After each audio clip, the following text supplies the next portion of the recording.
coisa, dentro da igreja, por exemplo, né? A igreja fala mais do diabo do que de Deus, né? Então você faz com que as pessoas muitas vezes percam essa blindagem, essa proteção espiritual que só Deus pode te dar. E aí você deixa de ter uma vida de oração, deixa de conhecer a palavra de Deus para saber o que o diabo está fazendo, quem é o satanista, quem é o anticristo. Chocante. A verdade oculta de Daniel Mastral, anjos e demônios entre nós. Graça e paz, amados irmãos. Que a presença do Senhor esteja com cada um de vocês. Quero começar com uma palavra poderosa que encontramos em Efésios 6:12. Pois não temos que lutar contra carne e sangue, mas sim contra principados, contra potestades, contra os príncipes das trevas deste século, contra as hostes espirituais da maldade nos lugares celestiais.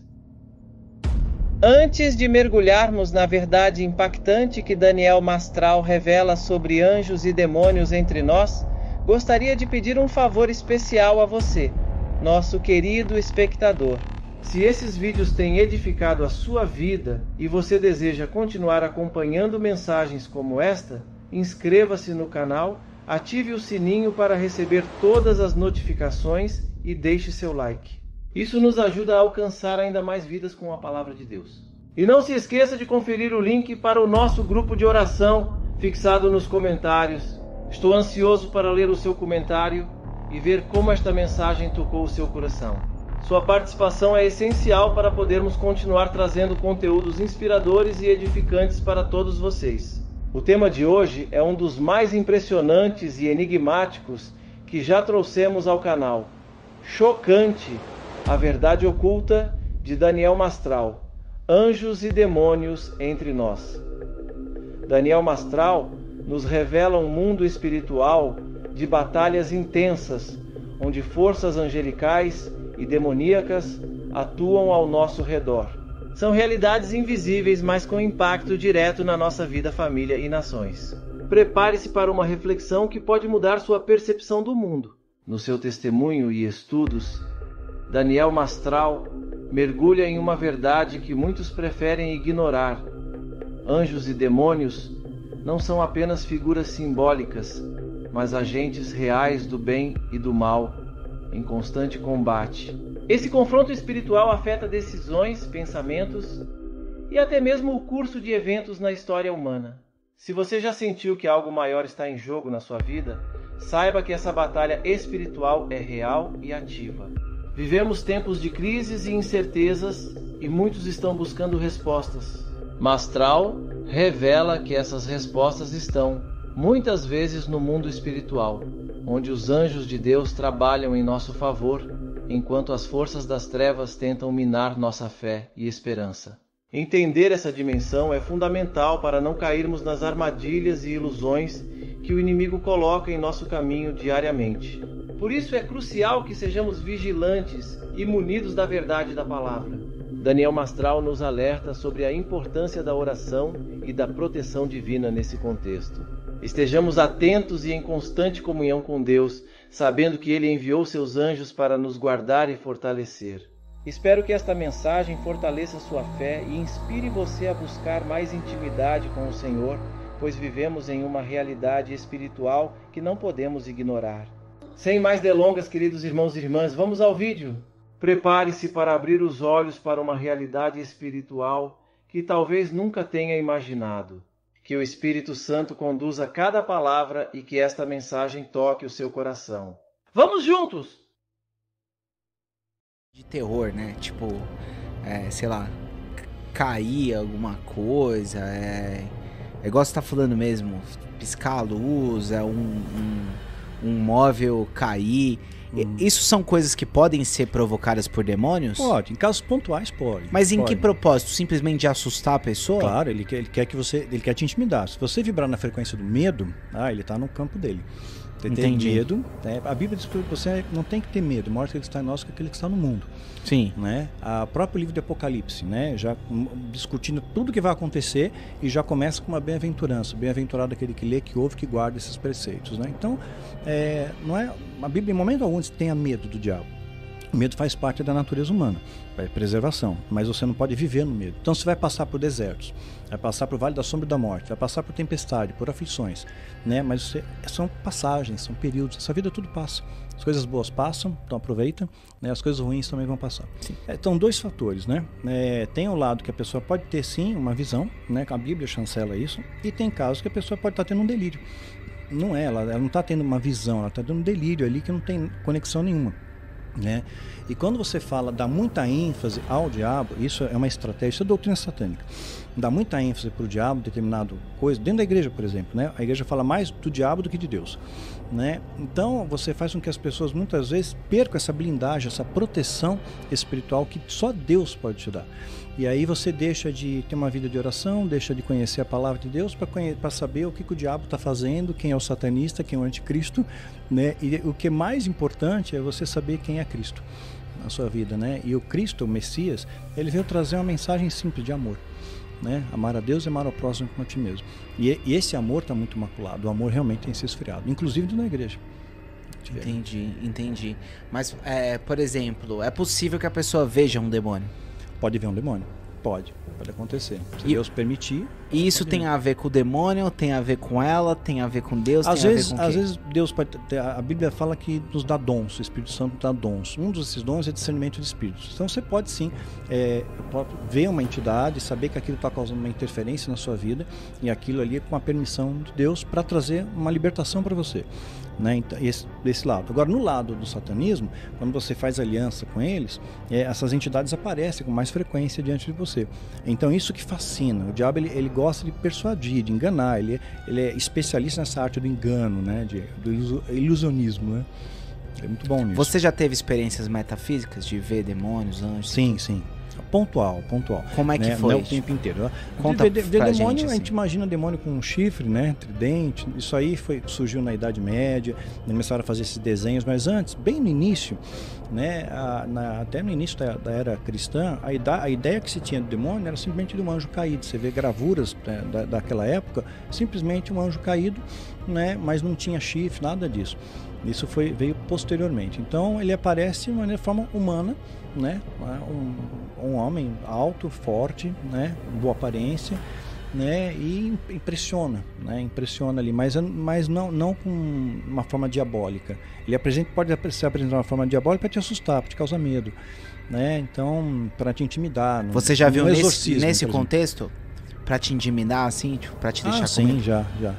É a primeira vez que eu estava no satanismo, que eu invoquei uma entidade, a entidade apareceu, ela não apareceu sorrindo para mim, né? Apareceu meio carrancudo, assim, né? Então, para mim causar aquele impacto, puxa vida, que entidade poderosa que está aqui, eu tenho que respeitar essa entidade, tenho que respeitar esse bicho aí. Ele diz que está do meu lado, mas eu tenho que respeitar ele. Então ele mostra aquilo para mostrar um pseudo-poder. Anjo, né? também, você já viu? Sim. Aí não tem nem comparação, né? Tem comparação. E na hora você sabe que é um anjo? Sim, não tem como você não saber, porque ele vem carregado de uma energia de amor, uma energia positiva, de luz, né? Te acolhe, te abraça, né? Então é diferente. Você não vê na Bíblia nenhum personagem, quando tem a visão de ver um anjo, Daniel, quando vê o anjo, por exemplo, Daniel capítulo 10, ele descreve a forma angelical, ele não estava numa forma humana, como apareceu para Abraão, para Ló, né? Então uma forma angelical. E você vê ele ali, não mostra em momento algum ele tendo dúvida de que era um anjo. Ele sabe, é um anjo de Deus. Deus mandou. E é interessante que na Bíblia, pelo menos os textos que eu lembro, a maior parte dos anjos que aparece na figura de homens, né? Sim. Aparece na figura de homem, aparece para Abraão, aparece para Ló, né? Então vão aparecer na forma humana, né? Para Gideão, até o Gideão cair a ficha que é no anjo, só depois que saiu o fogo do cajado do anjo, né? Que ele percebe que se trata de um ser angelical. Tem aquele texto de Tiago que fala assim que muitos já receberam anjos em sua casa sem perceber. Exatamente. Você acha que é possível isso? Eu acho que é possível, sim. Em algumas situações, a Bíblia tem alguns textos, né? Que eu ensino melhor isso dentro de grupos fechados, né? Que a gente pode expandir mais dentro dos Guardiões do Tempo. Então ali eu consigo expandir melhor isso. Mas sim, tem muitos textos na Bíblia que deixam muito claro, olha, as leis foram te passadas através de anjos, né? Então, em alguns momentos da história, Deus pode permitir isso, por que não? Anjos interferiram tantas vezes na história, Entendi. Né? Eu sempre tive essa dúvida de, por exemplo, se um espírito, seja um anjo ou um demônio, ele pode se encarnar em uma pessoa, ele aparecer como se fosse uma pessoa, porque assim, uma coisa é a figura, né? Mas, por exemplo, que até a discussão lá do tal do Gênesis, né, do lance dos espíritos que tem os filhos, né, os filhos de Deus, engravidaram as filhas dos homens. Então, assim, você entende que eles podem ter corpos mesmo a ponto de tipo isso, de comerem com as pessoas e tudo mais? Quando estamos falando de anjos, a Bíblia deixa claro que isso aconteceu. Tá lá, tá textual, pronto. Quando a gente fala de demônios, eles só vão poder ter esse tipo de materialização em ambientes ritualísticos. Não pode, senão eles estão afastados de Deus. Então a planta longe da luz, ela perde suas propriedades.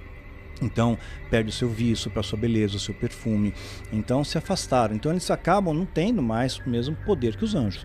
Né? Não tem mais a mesma equivalência. Porque, se eu não me engano, naquele livro Ele Libertou os Cativos, alguma coisa assim, os cativos, ele fala sobre demônios que apareceram como figura de pessoas, que inclusive têm relação sexual com as pessoas. Isso, é o súcubus íncubus. Nisso você não acredita? Não, acontece. Tanto é que nasceram gigantes. A Bíblia fala sobre isso. Né? E não é só a Gênesis 6, né? Mas o livro de Enoque, o apócrifo de Enoque, também fala sobre isso. E ainda é mais específico ainda. Fala que foram 200 anjos caídos, que eram os principais chefes, assim, tiveram relação sexual com as mulheres e nasceram gigantes. Os gigantes existiram. A Bíblia tem, não apenas retrata sobre eles, mas a ciência comprova sobre eles. Tem fósseis de gigantes também, tem ossadas de gigantes. Então realmente existiram e a Bíblia chancela isso. Veio o dilúvio e mesmo pós o dilúvio continuaram existindo gigantes. Quer dizer, não é que eles não morreram, eles morreram, mas eles continuaram fazendo o mesmo ritual depois. Né? Continuaram tendo esse mesmo tipo de situação e continuaram nascendo esses gigantes. E sim, mas por exemplo, você disse que ele pode se manifestar num ambiente ritualístico. Isso. Nessa ideia da Rebecca Brown, ela não acredita nisso fora do ambiente ritualístico?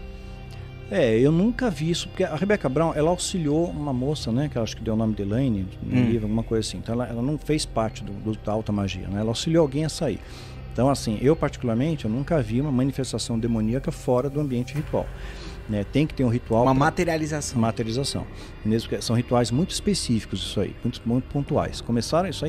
Isso é antigo, vai lá para a história, 2.000, 3.000 antes de Cristo começou isso. Né, desde a época dos acádios, né, sumérios, acádios, babilônios, começaram a surgir esse sistema de rituais. Entendi. E nesses rituais, sim, materializavam e tinham relação com as mulheres. Mas já o dos anjos, se a gente for pensar nesse livro de Tiago, é possível, né? Porque você fala que muitos receberam anjos em tuas casas. Sim, mas não na conotação do anjo vai ter uma relação sexual com você. Não, nesse sentido não. Agora, o demônio, sim, ele se materializa de forma masculina ou feminina, que chamam de súcubus e íncubus, né? O súcubo é a materialização na forma feminina e o íncubus a materialização na forma masculina. Entendi.